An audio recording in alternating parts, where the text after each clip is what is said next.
Bonjour et bienvenue dans cette nouvelle vidéo. Aujourd'hui, nous allons voir comment identifier l'effet de halo, puisque c'est la première impression que l'on donne aux autres lorsqu'ils nous voient pour la première fois. À tout de suite.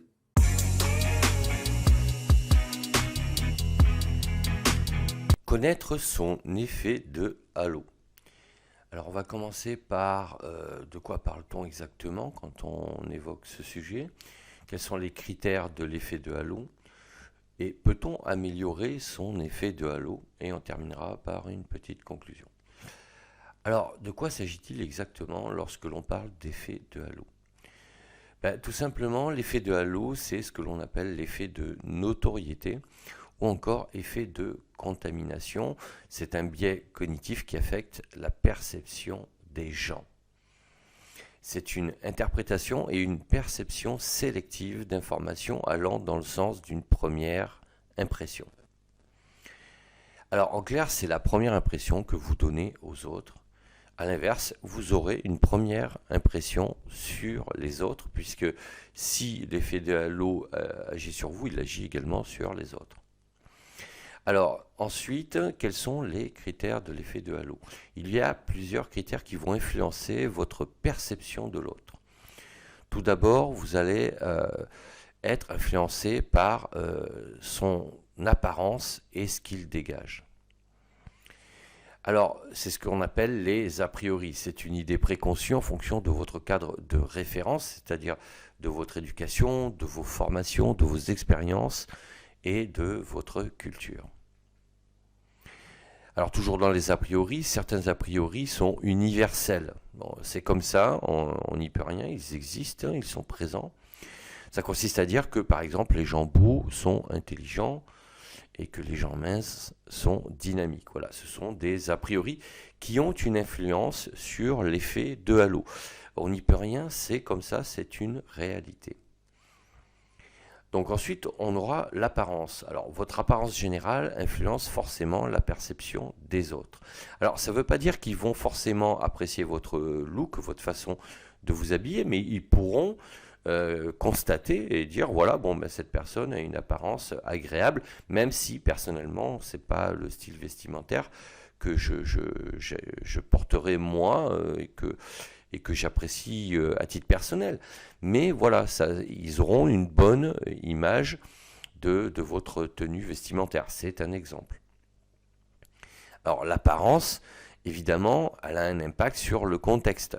Si vous avez une apparence qui est en décalage avec un contexte et un environnement, voilà. Alors, selon là aussi le cadre de référence des gens qui seront présents, ils auront soit une perception ultra négative, positive ou voire neutre. Tout dépendra des gens que vous aurez en face de vous. Mais sachez que voilà, l'apparence, en fonction du contexte, aura un impact sur votre effet de halo, donc la perception qu'auront les autres de vous. Et à l'inverse, vous réagirez de la même manière. Si vous êtes par exemple dans une soirée où c'est le smoking qui est exigé, vous arrivez en smoking et d'un coup vous voyez quelqu'un arriver en maillot de bain, même vous, alors soit il le fait pour plaisanter, bon là ça va faire rire tout le monde, mais s'il arrive par exemple en short et en t-shirt et en tongs, alors que le dress code c'est le smoking, même vous, même si ça peut vous faire sourire au départ, vous allez vous dire qu'il ne joue pas le jeu et vous allez porter un jugement et c'est tout à fait naturel. Donc il faut que l'apparence soit adaptée au contexte. Et si ce n'est pas le cas, bien évidemment, la perception sera négative. Donc dans un premier cas, elle sera positive et dans l'autre cas, elle sera négative. Alors peut-on améliorer son effet de halo? Si on considère que l'effet de halo est une impression qu'ont les autres de nous, ça nous renvoie à la notion d'image. En partant de ce constat, on peut facilement déduire que l'on peut améliorer son image. Alors, il ne s'agit pas d'être quelqu'un d'autre, mais d'améliorer son image en restant en accord avec nos propres valeurs et qui nous sommes intérieurement. Donc, il faut rester à l'aise avec l'image que l'on souhaite améliorer, évidemment. Donc, en conclusion, l'effet de halo, n'est pas quelque chose qui est figé dans le temps. D'accord ? C'est quelque chose que l'on peut améliorer. C'est comme le cadre de référence, hein, il peut être amélioré si l'objectif est d'être plus serein, par exemple.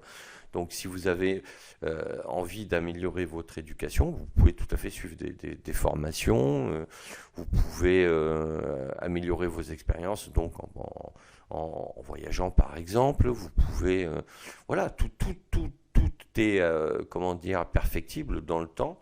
Et c'est la même chose pour l'effet de halo. On parle d'image, on parle donc de look vestimentaire, par exemple. Vous pouvez tout à fait améliorer votre look vestimentaire, votre apparence physique, en changeant de l'alimentation, en faisant de l'activité pour vous sentir mieux dans votre peau. Parce que l'objectif de modifier l'effet de halo, c'est quand même au final que vous vous sentiez bien intérieurement, donc mentalement et physiquement. C'est pas pour faire plaisir aux autres, c'est pour le premier concerné, c'est vous, hein, c'est vous qui quand même décidez de ce qui vous convient ou pas.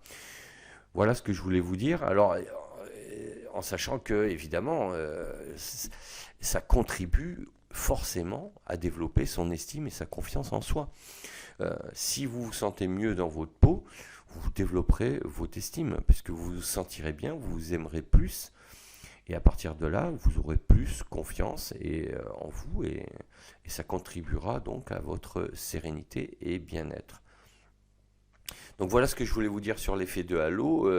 Si ça vous a un peu plus éclairé, n'hésitez pas à mettre un pouce bleu vers le haut, à vous abonner à la chaîne, à cliquer sur la petite cloche pour être prévenu lors de nouvelles publications. Et sachez que vous pouvez télécharger gratuitement et librement mes 2 e-books, Transformer sa vie pour trouver sa voie et accomplissez-vous. Je vous mets les liens dans la description. Et si vous souhaitez aller plus loin, vous pouvez également commander mon livre Développement personnel, les 3 piliers, donc directement sur le site d'Amazon. Je vous dis à bientôt pour d'autres sujets. D'ici là, portez-vous bien. Ciao, ciao.